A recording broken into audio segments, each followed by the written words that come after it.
Hey everybody, I'm Coach Tiffany. I help people finally heal their relationship with food in their body without using restriction. Today I'm going to be talking about tools that actually work.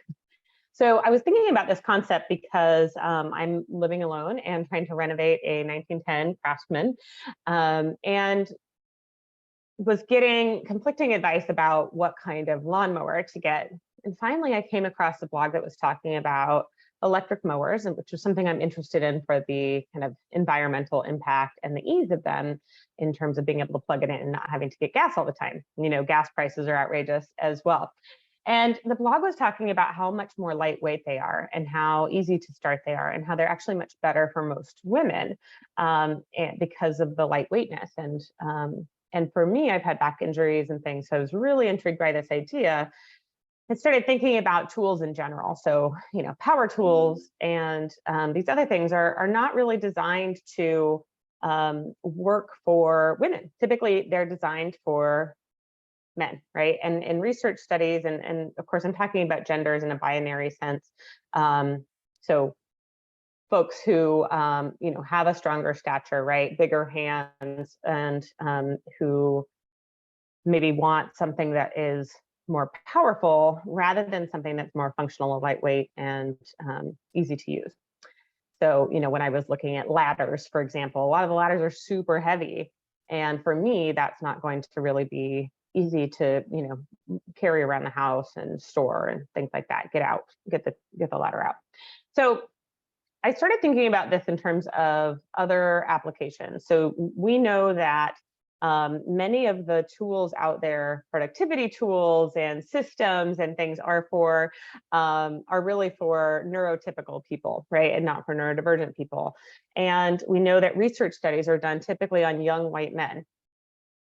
And that way they have a very controlled sample, but they don't actually extrapolate this to the rest of us, right? We don't get like a study on women and a study on people who are non-binary and studies on people who are in different sized bodies and maybe have different ethnicities.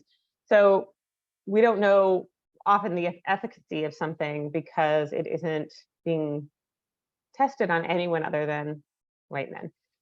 So this is really problematic.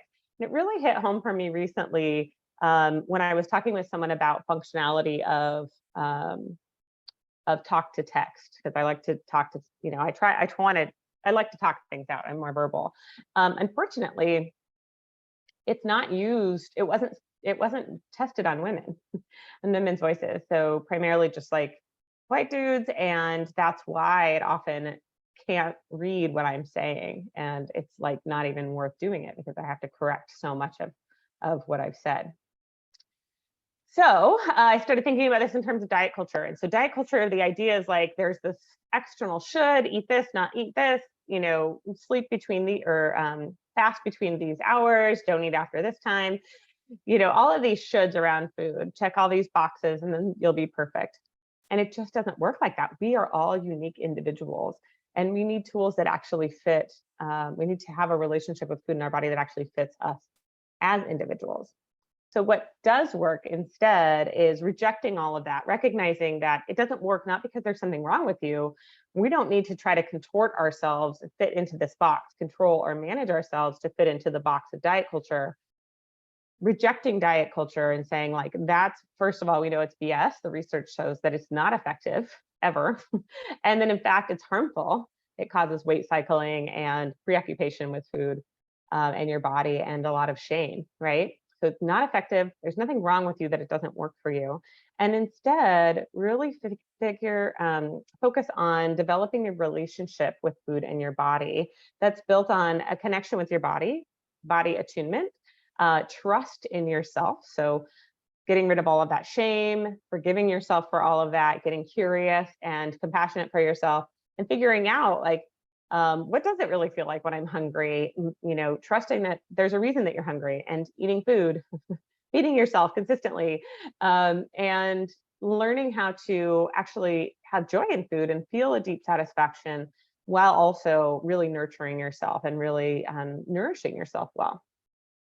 So Intuitive eating is a tool that is designed to support you as an individual, that you actually build. It's something you have with yourself all the time.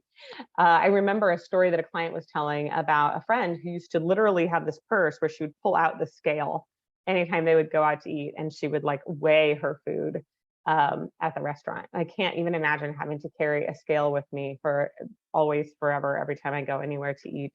Oh my gosh. Instead, I have a tool that's built in that I've developed like a muscle to really figure out like what will make me feel, what will I enjoy that will make me feel well and nourished and nurtured. All right, so reject those tools that don't work, find the tool that works for you. Build, actually, like let's build that, because there isn't like any external thing that's going to ever tell you what really will work for you. All right, I hope this was helpful. If you are curious about your attachment style with food and where you're at in your relationship with food, take my quiz. It's on CoachTiffanyRN.com/quiz.